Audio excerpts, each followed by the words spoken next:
Now, I already had told you earlier that I can understand your physical strength only from the standpoint of my physical body. If my body comes in contact with your body, I understand that you are unnecessarily an iron man, that I should not play with you. You could gather me and squeeze me like a housefly. I know your strength. Similarly, I appreciate and come to appreciate your emotional sensitivity and beauty only when my mind comes to comprehend your mind. Your poetry, your sense of beauty, your sense of art, or your sensitive literature, I can understand only when my mind comes in contact. Similarly, I can understand your genius or your intellectual accomplishment only when my intellect comes in contact with your intellect. Similarly, this Atman, the self, the spiritual center in you, can be contacted only from the balcony of my spiritual nature.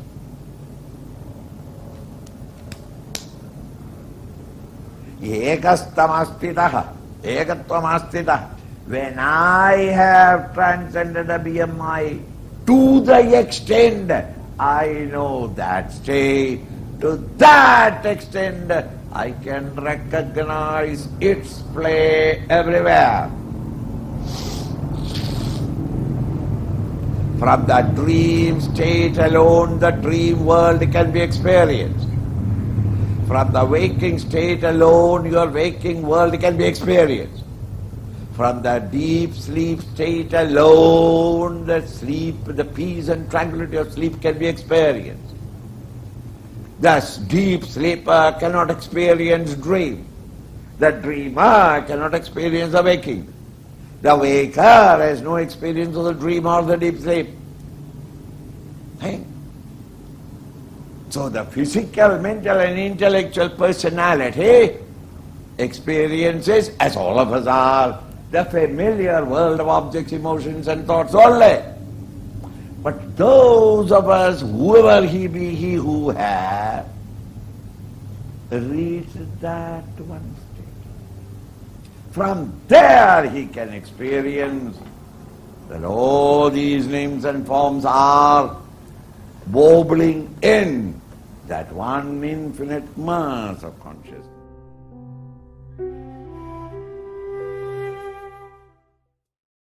Who is the noblest of among those who have reached the highest. Really speaking, there is no comparison. But Krishna's opinion is an individual who has reached there and start feeling the throbs of joys and sorrows of the world as his own and rushes out into the world to serve this society. Not a one who just remains in the security of the monastery or in the caves of the Himalayas, afraid to come to the downtown because they are afraid that I may get again caught up in the web of samsara and the attachments, attractions of the world outside. He is not the highest. Something like my wife is like that. I have taught her driving. She drives beautifully in the open freeway.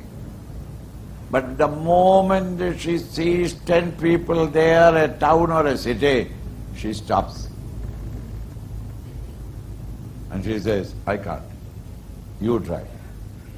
So wherever there is crowd in the road, she has no control. She doesn't know how to safely go through it. But when there is nobody in front of it, she can close her eyes and go, because there is nobody there. That is not driving. You must be able to drive even in Indian roads, where with the bonnet you have to move people and then you thread through them. As the thread goes through the eye of the needle. Then you say that, he knows driving. Even Americans who are born in the car, grew up in the car, living in the car, when they come to India and say that now you drive. Ask me anything else but not driving in India. Why? Because we don't know what will happen on the road anywhere. Not in the next turn, anywhere. There will be animals and cattle. There will be wild animals and tamed animals. Human beings strutting from one end to the other because they know that it is their country and they have got the freedom of movement. Other cars want to just overtake you. It doesn't matter through your right or your left. There are bullock cars there. There are all kinds of vehicles from the 12th century onward are all maintained there. And the roads are made in the 17th century. So they are narrow. There you are. Drive. You can't. Because you don't know how to. You have not mastered the driving. Only a taxi driver of Calcutta is the greatest driver in the world. He doesn't need space. Now, therefore, the man of realization highest is only those who, having realized it and started feeling that the whole world is his own body, total identification with the joys and sorrows of everyone, who comes into the world to serve the world.